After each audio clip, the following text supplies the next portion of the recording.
Please stay tuned for important disclosure information at the conclusion of this episode. Hi, and welcome to The Long View. I'm Jeff Patak, Chief Ratings Officer for Morningstar Research Services. And I'm Christine Benz, Director of Personal Finance and Retirement Planning for Morningstar. Our guest on the podcast today is Stacey Francis.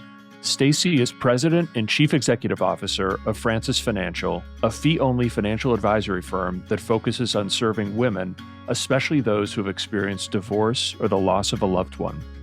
Stacey is a certified financial planner, and she's also a certified divorce financial analyst, a divorce financial strategist, and a certified estate and trust specialist. Stacey also founded Savvy Ladies, a nonprofit organization that aims to educate and empower women to take control of their finances.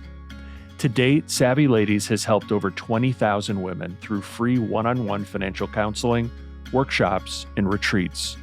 Stacey also hosts her own podcast. It's called Financially Ever After. She earned her bachelor's degree at Middlebury College. Stacey, welcome to The Long View. Thank you. I'm excited to be here. We're really excited to have you. Thanks again for doing this. We wanted to talk about Francis Financial. You started Francis Financial in 2003. Did your firm always have women as its focus, or has it kind of evolved that way? Jeff, great question.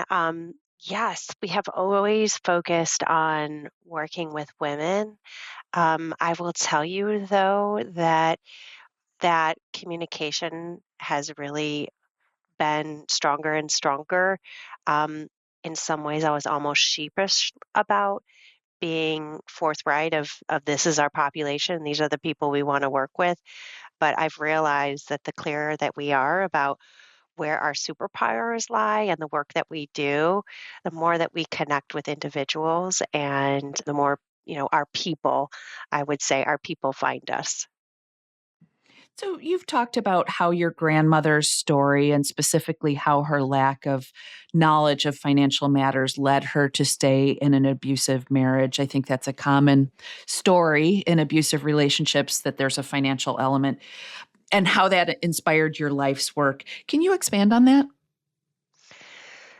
Yeah, it definitely shaped me who I am, and it also shaped me and pushed me into this field. I never expected myself to go into the financial advisory field. In fact, when I went into college, my major was French and my minor was Spanish, so there was no numbers involved in that at all.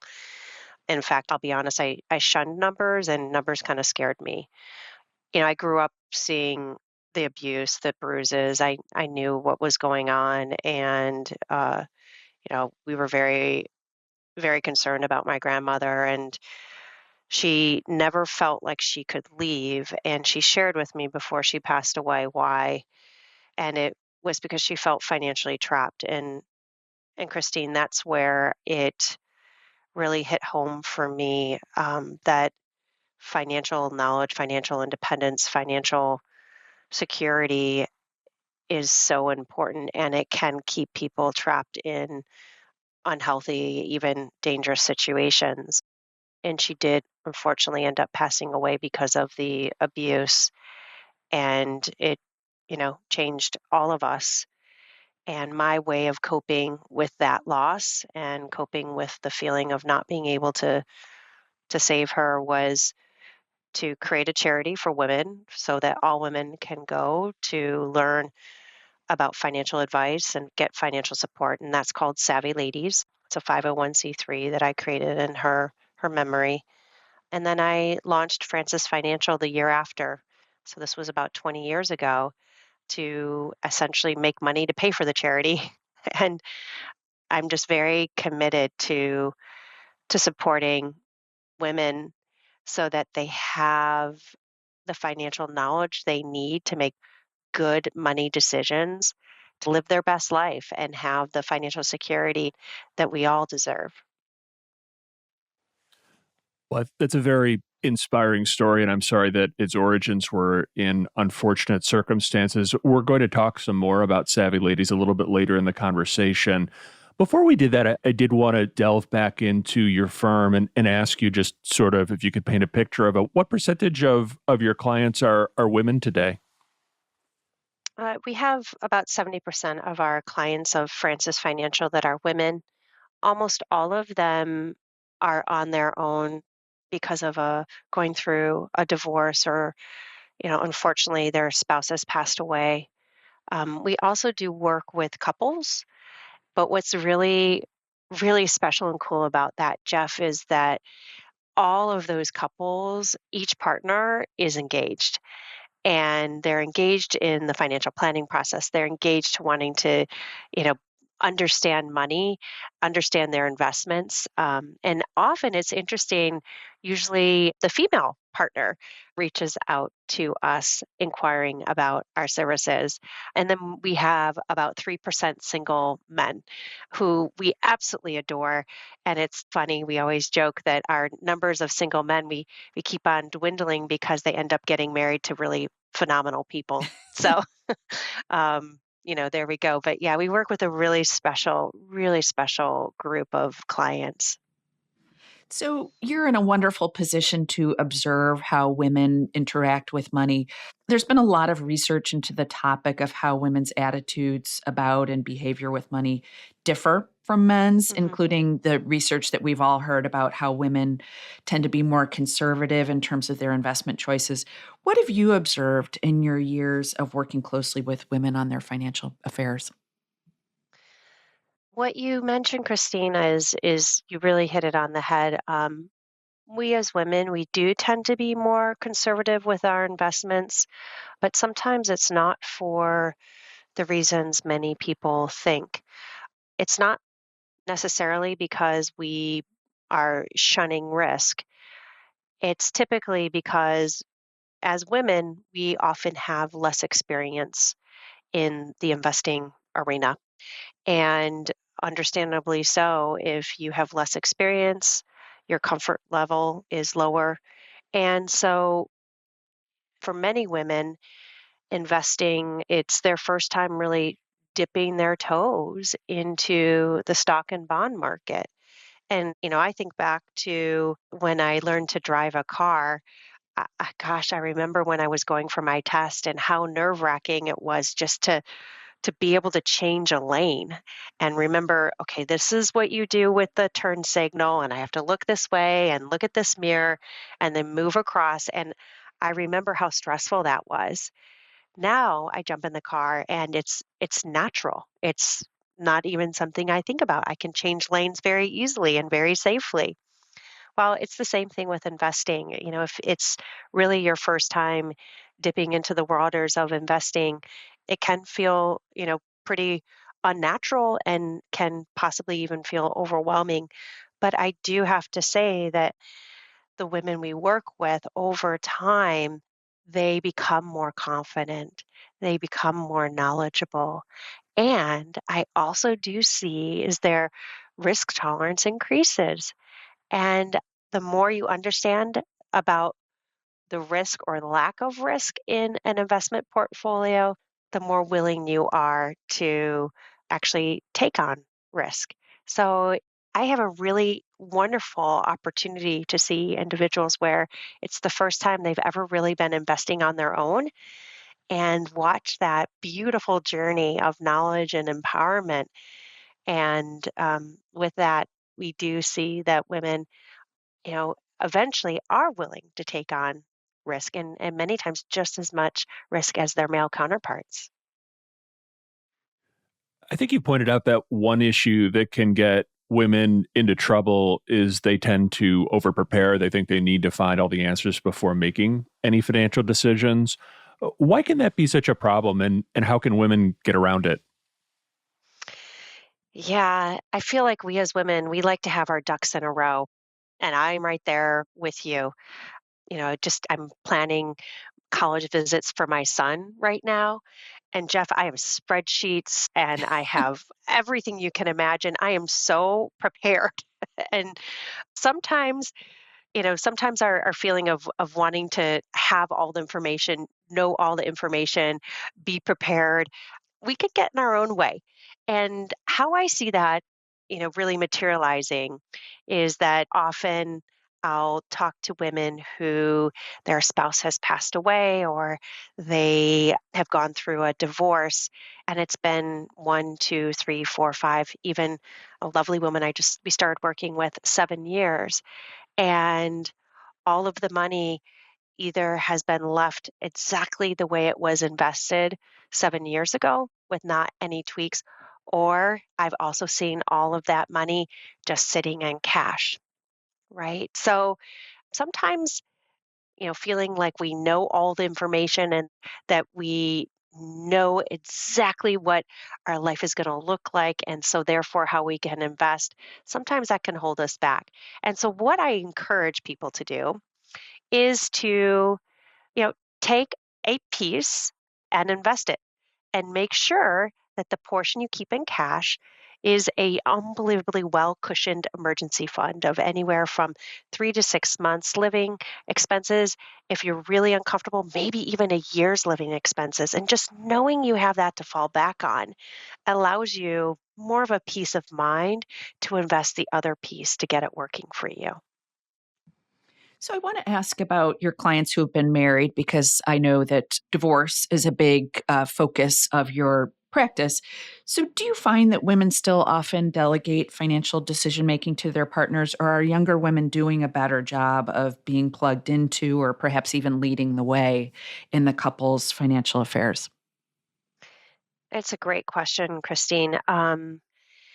I see, and studies have actually shown this, that even our younger generation tends to delegate financial decisions to their spouse.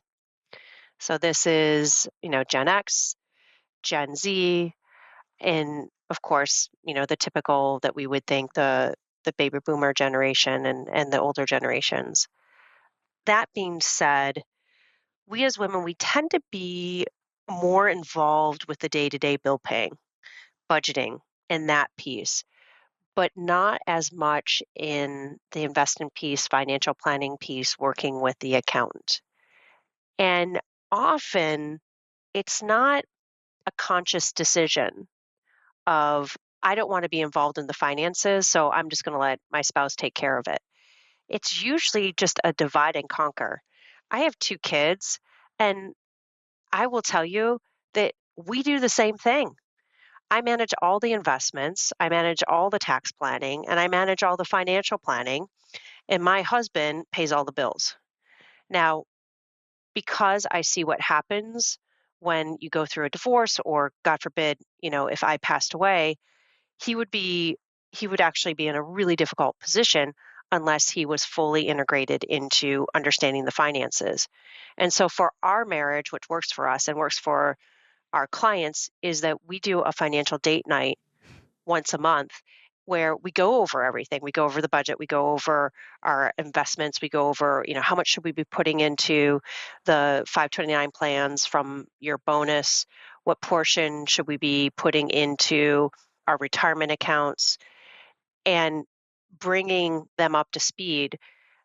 But the problem is that the vast majority of couples, it's that divide and conquer mindset, which I understand, but it means that one person is in the financial dark. And it becomes a problem when they now have to make the financial decisions on their own. And for women, 8 out of 10 women at some point in their life are going to be 100% solely responsible for making financial decisions on their own. And most of those women, unfortunately, are just wholly unprepared for that because they haven't been, you know, ingrained in the minutia and the information about where the money is, how it's invested, and how to make smart financial decisions about it. I think that's another topic we're looking forward to exploring with you a little bit later in the conversation. Before we got there, though, since you were talking a bit about your family, as you mentioned, you're married and a mom, do you find yourself sharing experiences from your own life when talking to your clients about juggling family responsibilities and their careers? And what are some of the key ones that seem to resonate with your clients? Yeah, I will tell you, Jeff, my children have no clue how much I talk about them. They would probably kill me they'd probably kill me. And and bless my husband, he just realizes he has no privacy anymore. But he, to be honest, he kind of knew who he was getting married to. I mean, I was very upfront. We met, 20 some years ago, and yeah, so he knows who he married, and I'm a handful. I think I'm a good handful, but there we go. Yeah, I use examples all the time, and I've shared this. My husband and I, we really struggled when we first got married. We got married 20 years ago, and the thing that made me happiest was to be able to save. And I felt more and more confident and safe the more I saved. And it's understandable from my background because for me, money means security and it means that I have the option to get myself in a safe place because I saw what happened to my grandmother. Now, of course, my husband and I have an absolutely beautiful marriage. And, knock on wood, we've never been happier and we've been together for decades. But having money for me in my name gives me that feeling of safety. For Michael, when I met him, his idea of savings was a sports car. He had a really nice sports car and an empty 401k, even though he made 4 times the amount of money. And so I use that as an example because we were two very different people. We really struggled. We had to go into couples therapy to deal with how do we come together? How do we find a way to operate as a couple that makes me feel safe but lets him enjoy money too? And so I've used a lot of examples about struggles that we've had, examples about how we've taught our children about money and what's really worked well with teaching them that responsibility. I've also shared mistakes. We've struggled financially. We bought a beautiful home and then the next year, 2008 happened and my husband's salary got cut in half. And I was still running the charity and Francis Financial making, not even enough to like pay for the cost of our nanny, in some really financially difficult times and the lessons that we learned from that too. And I find that the more honest I can be, even if it's mistakes I've made, the more that our clients can take a breath and know, you know what? No one has this 100% figured out. This is a place that's not going to judge me. They're going to be real and they're going to support me in every way possible. Not only support my relationship with my spouse or my kids, but also support the entire family to be financially smart and financially savvy. Yeah, so there are lots of stories, and all you have to do is listen to my podcast. I have a podcast called Financially Ever After. And trust me, there are lots of stories there. Lots of stories, good ones. Some funny ones too. Very funny. Stacey, you referenced that earlier in your relationship, you and your husband had sort of different money patterns where he was more spendy and you were, more security oriented. Do you find that that's a common thing with couples, a common rift? And also, do you have any advice about how to heal that if one partner is more comfortable spending and the other one is more parsimonious, shall we say? Christine, that's such a insightful question. I do see very big differences in marriages. We typically end up picking a partner who isn't exactly who we are. And that's something that is very healthy. Both partners come to that relationship with many times vastly different money histories. And our money history, the way we were raised with money or raised without money, the messages we learned or didn't learn, it shapes us to be who we are. The majority of couples we end up working with going through a divorce that will reach out to us when they start that process, or often one of the parties, usually she'll reach out to us to help her with divorce financial planning.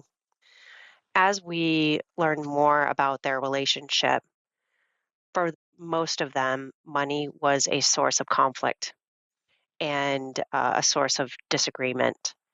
And it can shatter a relationship unless you're on the same page about money. And so having a place to heal, and I love the word that you share, because I do feel like each of us have potentially something to heal from money. And for me, my healing is, watching my grandmother feel like she was financially trapped and then end up losing her life. There's a lot of healing there. And for us, not every couple needs this, but we really needed to have a therapist help us. And what's really awesome, Christine and Jeff, which I feel like didn't exist 20 years ago when we were going through therapy, they're now our money coaches. There are money therapists, and there are specific designations that are not easy to get for specialists to work with individuals and couples specifically on money disagreements, or and how money either is serving you or unfortunately isn't serving you in your life. So we did a lot of work, and knock on wood, we have figured out what needs to happen to make me feel safe. So every year we have a recipe that we follow of this is the dollar amount that we need to save. And we hit it, and guess what? Where the other money goes doesn't matter. It can go on a 3D printer that I'm looking at right now that my husband just bought that is 3 foot by 2 foot. It is the biggest 3D printer I think I've ever seen in my life. And I celebrated buying it with him because you know what? We're on track. We're going to hit our savings goals. So again, having communication and when needed, outside support, I think that that's really important and key. Well, I want to follow up on that method of arriving at financial wellness. I think it's sometimes called reverse budgeting, where you're not doing that like line item by line item scrutiny of your spending. You're just saying, let's set our savings target, hit it, and then not worry about what we're doing on the spending front. Do you recommend that for your clients, or are there clients where you say, no, actually, we do need to go, do some checking on where the funds are going? We do need to do that line item by line item scrutiny. Great question. We recommend doing both. Once a year, we recommend going through your budget and looking at things line item by line item to really see where the money's going. The time of the year where it makes the best sense to do that is in January. And the reason we choose January, because January is the month where you get all of your year-end credit card summaries. They get sent to you either in paper form or electronically. What's wonderful about these summaries is that they categorize all of your spending into neat little sections. And so you can go on and very clearly see entertainment, clothing. Not everything's categorized perfectly, but usually it's pretty close. So it's a great way to take 3 or 4 hours just to kind of see where's our money going. But on a month-to-month basis, we typically encourage people to reverse engineer and not look at the spending on a line item by line item, but just making sure that you're reaching your savings goals. And a couple in particular, it can be very difficult if you're looking line item by line item every single month because sometimes then judgment comes into place. And I'm recalling an argument that I had with my husband where we each loved to go to Starbucks. That was kind of our thing. Every time I was going to Starbucks, I was buying the really crappy, tall, behind the counter, whatever coffee they had, on drip. He was going to Starbucks and I'd see these gigantic bills. He was getting like the venti cappuccino with the blah, blah, blah, blah, blah, like roughly 3 to 4 times the cost. And I remember, and we actually brought it to the therapist, like this drag out about Starbucks. And she said, do you know that what you just paid me to argue about this is like 4 times what he actually spent, which, needless to say, I needed to take a chill pill. So the line item scrutiny, I would say be careful of on a month to month, but you should do it once a year because if you're not reaching those monthly savings goals, if you're not hitting that yearly savings goals, it means that there's something wrong. It means that there's a leak in your budget and you need to be Sherlock Holmes to figure out, okay, where is extra money going that we really shouldn't be spending that we can't afford? And then figuring out, okay, how do we pull this back in a way that we both still feel good about what we can spend money on. You're a specialist in divorce financial planning. You're a certified divorce financial analyst, and you're also a divorce financial strategist. One question someone going through divorce might have is whether having a divorce attorney is sufficient to sort out financial matters. How would you respond to that question? So I don't think everyone needs a certified divorce financial analyst. That being said, if there are significant assets and different types of assets, it becomes imperative. You can have a divorce settlement where, one spouse is walking away with $1 million and the other spouse is also walking away with $1 million. But after tax considerations, that first spouse, that $1 million, after paying Uncle Sam, could be walking away with only 650,000. Especially if you're having, different types of retirement, a Roth IRA versus a traditional IRA versus a traditional 401k versus a Roth 401k, if there's restricted stock units, if there's incentive stock options, non-qualified stock options, if there are, hedge funds or private equity or commercial real estate that's throwing off income, that all of a sudden you are having a pretty complex asset situation where having the expertise of a certified divorce financial analyst to help you analyze the settlement that will behoove you from a tax perspective and a risk and growth perspective is really helpful. And for most individuals, I find that their fees are actually less because often a matrimonial attorney will try to do some of this work and it's not their superpower. And most certified divorce financial analysts, their hourly rate, I know ours is like half. In fact, in some cases, a third of what matrimonial attorneys in our area charge per hour. So for, again, if it's a complex situation, or I guess if you feel unsure about your financial knowledge, reaching out to CDFA just to even see if it makes sense can be a good thing. Is there sometimes an element of sleuthing that comes into play where it's not really clear, perhaps to the partner you're working with, what the assets are? And does your firm get involved in that front? So just trying to sort out, like, what are the assets in play here? Yeah. Um, yes, I would say about half of the women who come to us do not have full transparency and view into the assets of the marriage.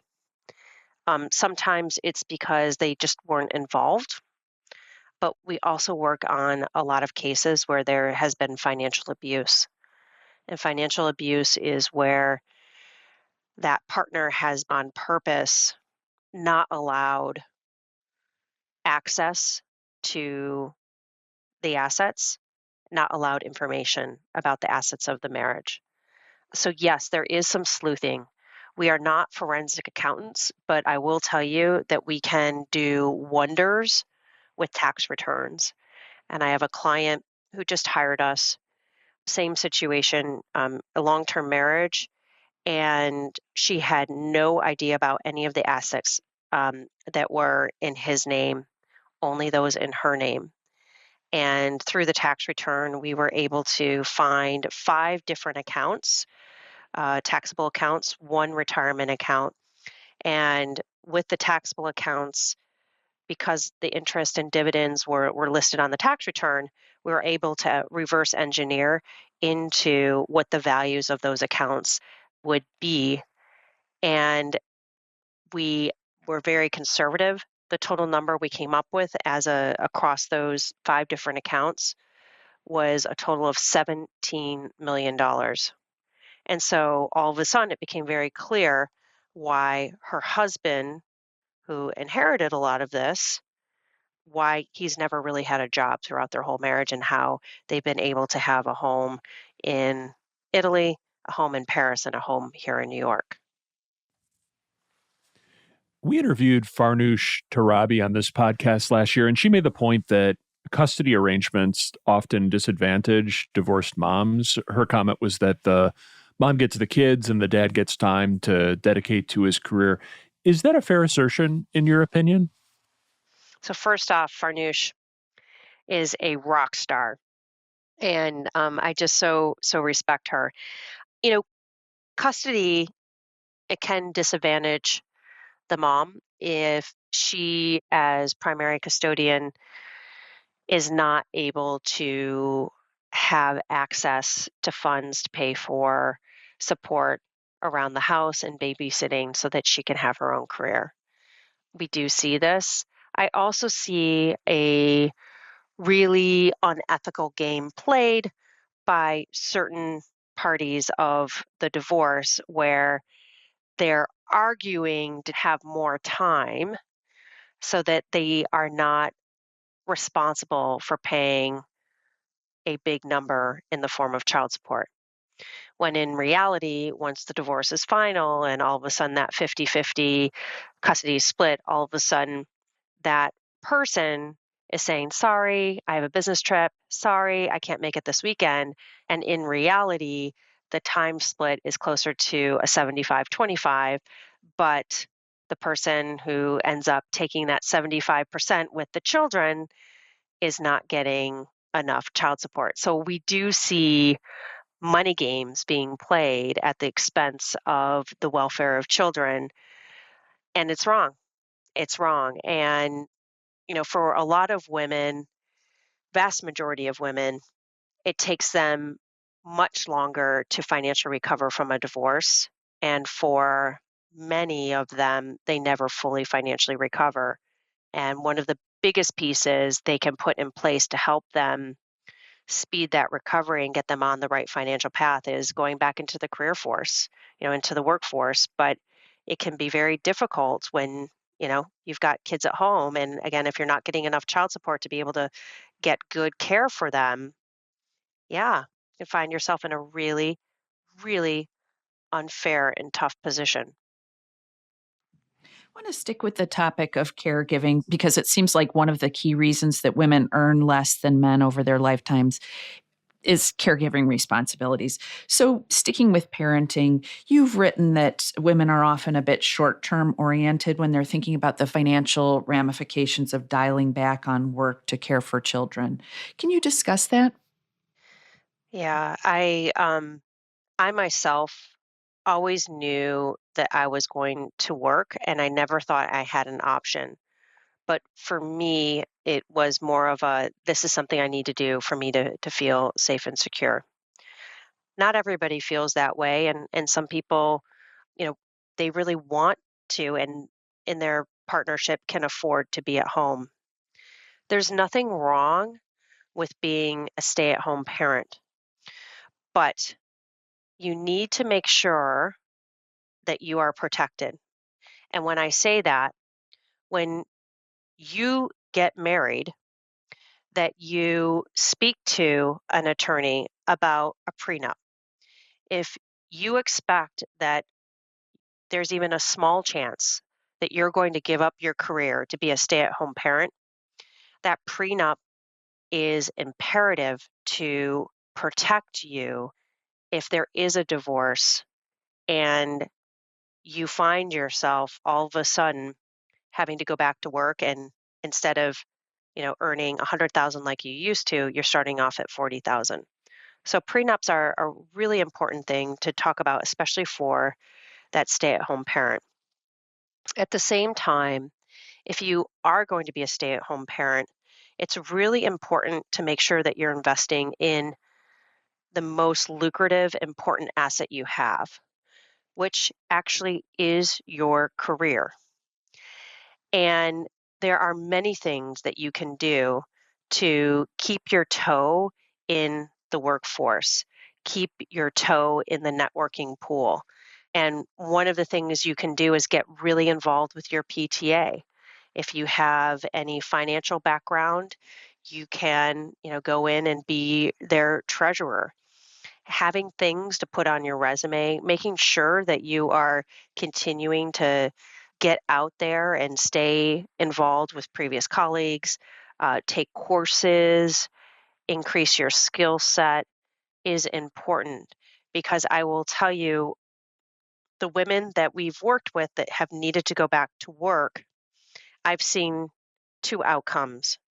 I've seen the woman who was able to keep her toe in, keep herself, learning and skills continuing to be refined, being able to get jobs, and maybe they're low paying at first, but she skyrockets through the ranks and her earnings doubles, triples, quadruples. Other women who have completely stepped out, even having them work with career counselors and resume and job search specialists, I've seen them struggle. I've seen them struggle because they don't have computer skills in some situations. They have not kept up any type of, education, and they're really starting from scratch. And they've struggled to get that first job, and their trajectory in their career is also much slower growing. I think you've also written and talked a lot about how women need to do a better job of negotiating for salary and benefits. Can you share some tips on that front? Yeah, and I'll use tips for myself, that I use. And I remember the first time that I went in and asked for a raise before I started Francis Financial 20 years ago. I had a career. And I remember that what I did is I did three things. I received a bonus, and the bonus that I received was nowhere near what I had expected. And I had worked my brains out for this company, sometimes even getting in at 5 a.m. at the office. And I did three things. First off, I didn't prepare as if I was advocating for myself. I thought of my best friend, think of a family member, someone who you really love. And I wrote down all the things that she did of why she deserved a higher bonus. I then did research for her about how are other people being paid in this industry. And it's much easier to get that information from places like Glassdoor and a few others than it has been in the past. And I went in and asked for a meeting, got that meeting set up, and I made my case. And it was all written down. It was very clear, both, statistics about what other people are being paid, statistics about what I had brought to that company and how I'd gone above and beyond and why I deserved more. And again, I didn't couch it as I was advocating for myself. In my mind, I kept on thinking about I'm advocating for my best friend, this other person. And it allowed me to not have my emotions get involved of, do I deserve this? Am I asking for too much? And what was fantastic, Jeff, literally within 5 minutes of that meeting, the number I asked for, they said, no problem. Hmm. HR will send it to you. And I realized, like, I just made this into such a big deal. Oh my gosh. They were totally fine with it. And I would never have gotten that unless I asked. So again, when you're thinking about negotiating, don't think about it for yourself. That's where we have all those self doubt things that go into our minds. Think about you're advocating for the person you most love and then preparing with your facts, with your statistics, and being, ready to advocate for yourself. So, Stacey, I wanted to ask about your work with widows. In addition to working with people who are divorcing or divorced, you work with clients whose partners have passed away. We've often heard that women frequently switch financial advisors at that point in their lives. Have you experienced that in your practice where the widowed client had a financial advice relationship previously with someone, but they weren't satisfied with it? Yeah, it's really shocking, Christine. 80% of women leave their financial advisor within 1 year of their partner's death. So, yes, you definitely do see that very much. I see it every day. every situation is different, but what are some of the key pieces of advice you find yourself imparting to new widows? Um, the first piece is really looking and getting a full understanding of what their new financial situation looks like. For a lot of the women, they may not have been tuned into, where all the different accounts are and what the balances are. So our first step is to actually put together their new net worth statement, including information about bank accounts, checking accounts, IRAs, 401ks, pensions, if there was life insurance, the life insurance proceeds, as well as real estate, and then any liabilities, if there's any mortgages, home equity line of credits, auto loans, so that we can see on a piece of paper what that looks like. And the second piece is really looking at and understanding what their new income is going to be. For the vast majority of women, their income goes down significantly after their spouse passes away. It could be that their Social Security benefit stops. It could be, if they're working, that their employment income stops.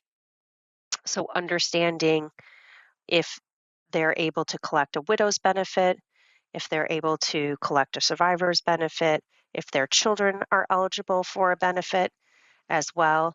These are all things that are very important with Social Security and pensions. If there's a pension income, of just understanding what is my new income so that I can start to plan my life to understand what is the spending that is going to be appropriate now that again my income situation has changed. Really important. We have some fantastic worksheets. There's a book that I wrote on our website, www.francisfinancial.com. You can go right on there, and it's financial resources for widows. And it goes through and helps you create that list of assets and liabilities. And it also helps you create the new list of what income you're entitled to. And it tells you all the ins and outs of Social Security and pensions, and also how to get a good handle on what your new spending is going to look like as a single woman. So I think it's a good bet that a lot of our listeners of this podcast are the main financial decision makers in their household. They're kind of driving the plan, and they may be men, they may be women. What steps should those listeners take to ensure that their spouses who maybe aren't very plugged into financial matters are well situated in case something should happen to them? One of the best things you can do, I spoke about financial date nights. And I will tell you, not only are they great for making sure that your spouse is, well in tune with the finances of your relationship, but also I will tell you, it is one of the most wonderful things you can do to ensure long-term happiness in your partnership. We definitely see that couples who talk about money are couples that live happily together for the long term. The second thing is making sure that that partner, understands where all the assets are. So I tell clients, and we do this for them, so they don't have to worry about it. But even if you don't have a financial advisor, you can do this once a year. Fill out a statement of net worth to understand where each, account is, which financial institution, what the balance is, and then also how do you get access to this? Years ago, we all used to get paper statements. It was pretty easy. They just come to you in the mail. Not so much today. And many of these accounts have usernames and passwords and third party authentication security, which is all great from a security perspective, but it can be an absolute disaster for someone who is left who doesn't have access to these accounts. And so making sure that they understand where the username is, where the password is. You can use a great password software called LastPass, LAST, Pass, PASS. It's a great resource where you can keep all of this information. And you'll want to do that for any financial institution, anywhere that there's an account, your retirement accounts. You'll also want to make sure that they know where the will is, the healthcare proxy, the power of attorney, your insurance documents, life insurance, disability insurance, all those key important pieces of information and where you can find them. I call this, if you were to write it down, I call it a I love you letter. And it's my belief that one of the most wonderful things you can do to show that someone that you love them is making sure that they have access to all this information right at their fingertips. Helping women improve their financial knowledge is a key goal of the not for profit you founded called Savvy Ladies, which you mentioned earlier in the conversation. How does the financial education that you deliver to women differ from what you might provide to men, if at all? Or is it mainly that women are more comfortable learning among other women? You know, I have to say, I feel like men and women, we learn about finances in a very similar way. And I will tell you that we have a good number of men who come to Savvy Ladies. I call them Savvy Laddies. I've got some Irish in my blood. So for that perspective, I don't think the sexes really differ that much in the way we learn. But I will say that for many women, they can be intimidated about learning about finance, investing, financial planning. And Savvy Ladies is a very warm, non judgmental, welcoming place to go. And I have to say that having a community of other like minded women who are at all stages of their empowerment and knowledge around money is really lovely to be in because you can learn in a safe, comfortable, judgment free place. And we offer over 200 different courses about every subject you can imagine: retirement, savings, um, debt management, credit scores, budgeting, cash flow. There's so many great pieces. And then we also have TED Talk like videos, hundreds of those on every topic you could imagine, including what we talked about: negotiating your salary, negotiating the corner office, how to start your own business, to think about if you're going through divorce or if you're recently widowed. And so I would say that the difference between men and women is not necessarily how we learn or what we need to learn. It's just that many of us ladies, we maybe don't feel quite as comfortable around finance terms and financial pieces, knowledge. So being in an environment that, meets you wherever you are as you come to us can be really helpful. You're a leading female financial advisor. What's a key piece of advice or maybe two that you would impart to a woman pursuing a career in this profession? First off, I will say that I think it's the best profession in the world for women. It's a merging of social work and hardcore finance. And you can tell from my voice, Christine, I adore this work. There's not a day where I don't walk away feeling like I've made a difference in someone's life. And there's not a day where I don't learn something new, either about communication or about, you know, backdoor Roth IRAs or some other, really cool financial technique. It's also a career that you can mold to having a family. And I will tell you that being a business owner, I've worked my brains out. There were many years where, especially creating the charity and Francis Financial at the same time, I was the sole employee, and I would work 30 to 40 hours a week pro bono for Savvy Ladies, running all the financial planning and investment knowledge circles and workshops, and then another 40 to 45 for Francis Financial, managing portfolios, financial planning for our clients. But I was able to mold that to when my kids either were sleeping or they were at school. And so I feel really blessed because I've very rarely ever missed an event at school. My children, when they take vacation, there's vacation from school, I'm off as well. And most financial advisory firms, even if you're an employee, you have that flexibility. And I know for us, we are primarily remote.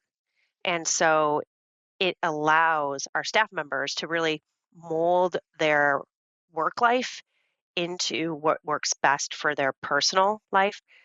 And I just say to anyone who's thinking about this career, it's such a great career, and there's not enough women. Only 23% of CFP, certified financial planners, are women. And what we hear from the women who come to us, the vast majority, not all, but the vast majority would prefer to work with a woman. And to be honest, it's not because we're better. It's just because often she feels a little bit more comfortable. So reach out to the Financial Planning Association. They've got great information about this type of career. And if anyone wants to talk about this career, I'm always up for chatting more too. Well, Stacey, this has been a fascinating and inspiring discussion. Thanks so much for sharing your time and insights with us. We've really enjoyed speaking with you. Well, thank you. And if anyone wants more information about Savvy Ladies and our free services, you can just go to the Savvy Ladies website. It's www.savvyladies.org. Again, it's all free of charge, pro bono, and we're there to support you. And then, of course, Francis Financial. We've got some great resources for you, books that I've written. As I mentioned, the Widow's Guide. We also have a guide for women going through divorce there to support you as well. Thanks so much, Stacey. Thank you. Thanks for joining us on The Long View. If you could, please take a minute to subscribe to and rate the podcast on Apple, Spotify, or wherever you get your podcasts. You can follow us on Twitter at SYouth1, which is SYOUTH and the number 1. And at Christine_Benz. George Cassidy is our engineer for the podcast, and Carrie Gretchick produces the show notes each week. Finally, we'd love to get your feedback. If you have a comment or a guest idea, please email us at thelongview@morningstar.com. Until next time, thanks for joining us. This recording is for informational purposes only and should not be considered investment advice. Opinions expressed are as of the date of recording. Such opinions are subject to change. The views and opinions of guests on this program are not necessarily those of Morningstar, Inc. and its affiliates. While this guest may license or offer products and services of Morningstar and its affiliates, unless otherwise stated, he or she is not affiliated with Morningstar and its affiliates. Morningstar does not guarantee the accuracy or the completeness of the data presented herein. Jeff Patak is an employee of Morningstar Research Services, LLC. Morningstar Research Services is a subsidiary of Morningstar, Inc. and is registered with the U.S. Securities and Exchange Commission. Morningstar Research Services shall not be responsible for any trading decisions, damages, or other losses resulting from or related to the information, data analyses, or opinions, or their use. Past performance is not a guarantee of future results. All investments are subject to investment risk, including possible loss of principal. Individuals should seriously consider if an investment is suitable for them by referencing their own financial position, investment objectives, and risk profile before making any investment decision.